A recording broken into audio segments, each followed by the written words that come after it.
Alright, hey guys, Brain Freeze Laser here.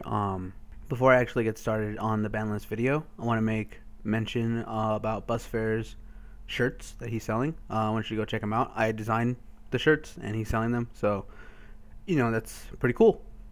Please go check him out. Go check out Busfair's channel. I'm gonna have his channel linked in the description bar, and I can't remember. I think it's Spread Shirt or something like that. But at the end of his videos, he puts the link. So just go check him out and pick up some shirts. They're pretty cool.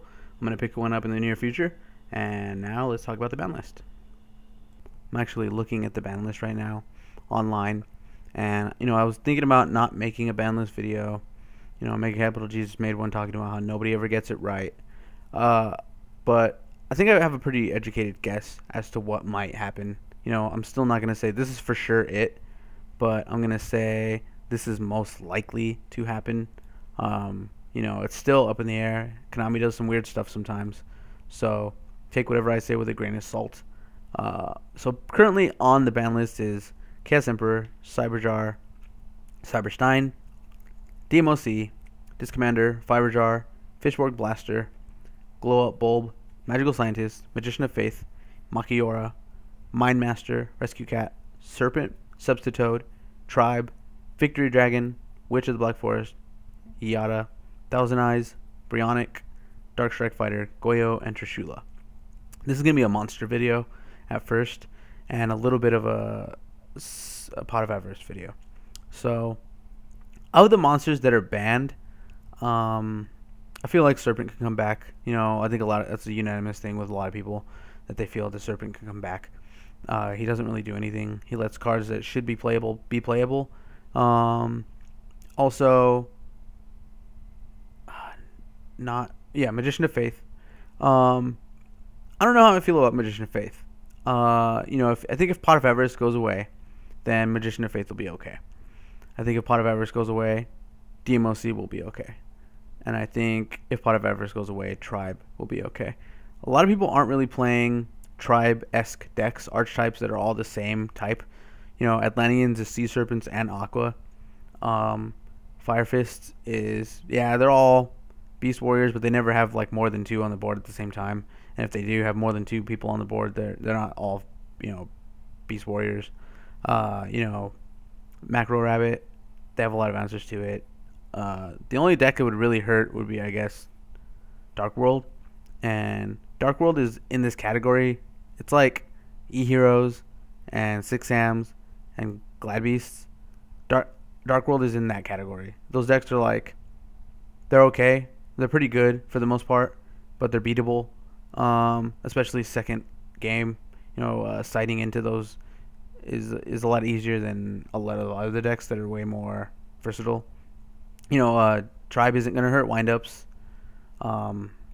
It'll just hurt the tier 2 decks, I think, the most. But tier 2 decks could play it as well. So, I think that'd be okay to come back. I don't know. You just tell me what you think.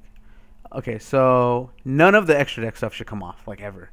A big issue I want to talk about is people saying, oh, they need to hit Atlanteans. Oh, they need to hit Fire Fists. And they will hit those decks, but not with the cards that you think. They're not going to hit anything that's new, going to make them money, just came out, still selling, in tins, whatever.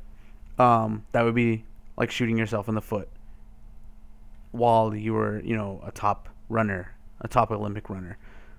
But Konami is making a lot of money right now, and and especially this year, they're releasing a lot of product.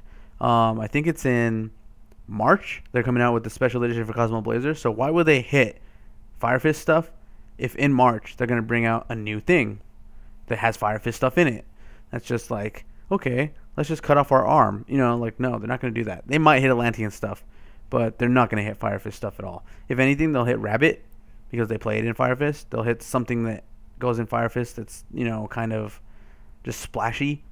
But usually the new stuff that they hit when it's just if it's just released in Japan and maybe a month later that we get it or whatever, is stuff that causes OTKs. So Dark Strike Fighter is an example of this. Dark Strike Fighter came out new for us. We had it for like half a format, and then they banned it because it was just too powerful. OTKs, burn cards and stuff. So For all you people saying, oh, they need to hit 10 key, they need to hit this, they need to hit that, it's not gonna happen. It's just not gonna happen. Okay, let me rephrase that. It's likely not to happen because the deck doesn't FTK. The deck doesn't just go off and explode in your face and you're dead. You play. There is player interaction between the two decks. So yeah, Atlanteans, they might hit something in Atlanteans, but I doubt it. If anything, they're gonna hit Diva, Undyne, and maybe Salvage.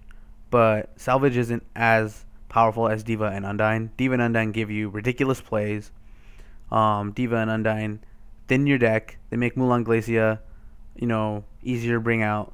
They get you to your answers quicker. They thin your deck. That's the point. And they're splashy. So Diva can not only be played in that deck. Diva can be played in other decks. Gen X Undyne can be played in other decks.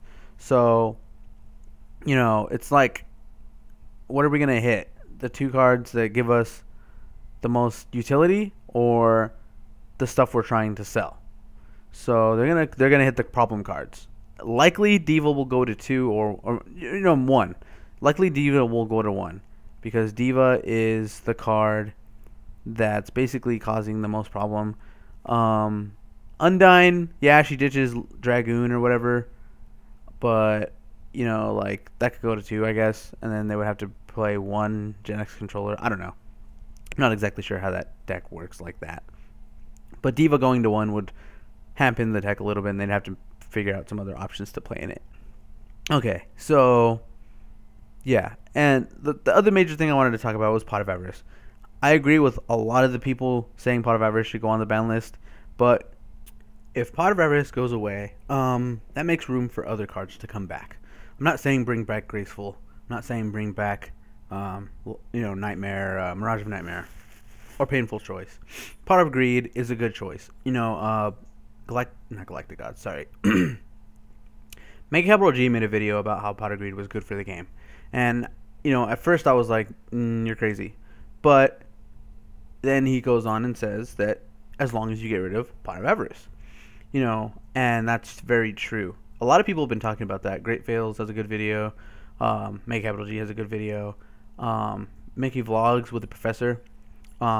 They all are pretty much unanimous in saying that Pot of Avarice should go away, and I agree with that.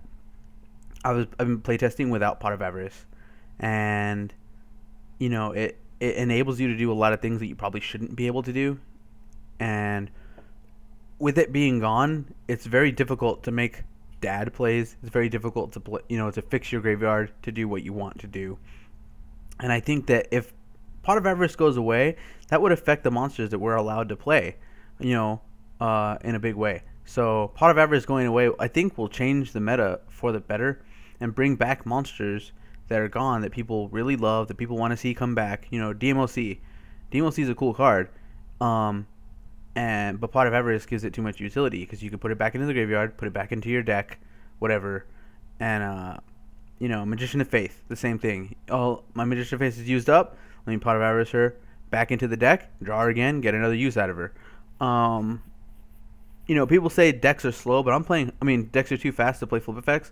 I'm playing Heraldics and Black Salvo, and people sure love running into those face down flip effect monsters. Deguichi nets me a draw every turn that I put it down, usually.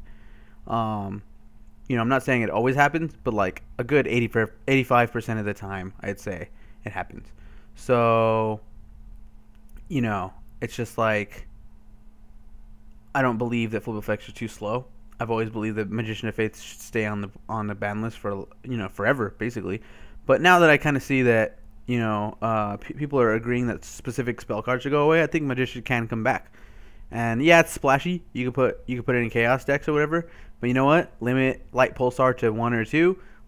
Get rid of BLS and keep Chaos Sorcerer at 1, and the Chaos thing wouldn't be an issue, really. So those are some other cards that I was going to talk about, but I just did it right then and there in that bunch because it's all basically the same thing. I don't want this video to go on for too much longer, so I'm going to talk a little bit more, and then that's about it for the monster section. I'm pretty sure there's a lot of stuff that I've forgotten. I'm not really going to go into semi-limits or unlimits or anything like that.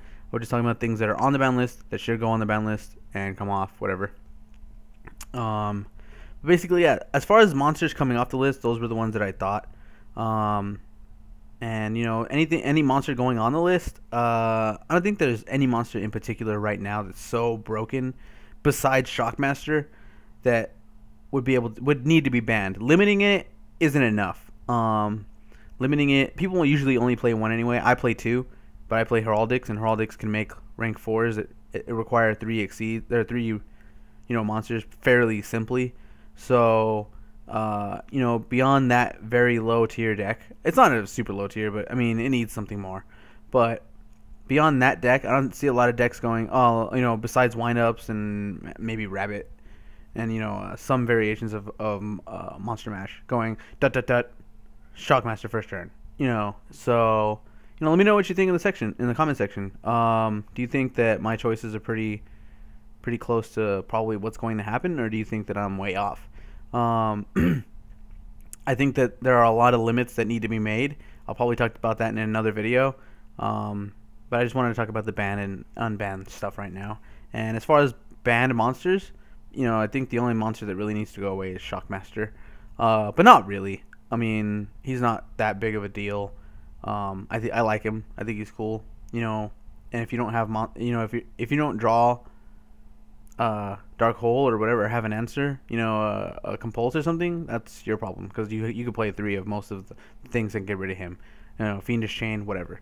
Unless your opponent was just so OP and they brought out 2 Shockmasters, which isn't impossible. So, but anyway, yeah. So banned monsters, I don't think any monster really needs to be banned. Maybe Sangan, I guess. Maybe Diva. And unbanned, DMOC, Magician of Faith, and there was a third, Sinister Serpent and Tribe. If Pot of Avarice goes away, Serpent is fine on its own. Serpent can come back, but I think the other ones, if Avarice goes away, I think they can come back safely. So let me know what you think in the comment section. And that's about it. So hit the like and subscribe button. See when I put out any videos, and thanks for watching.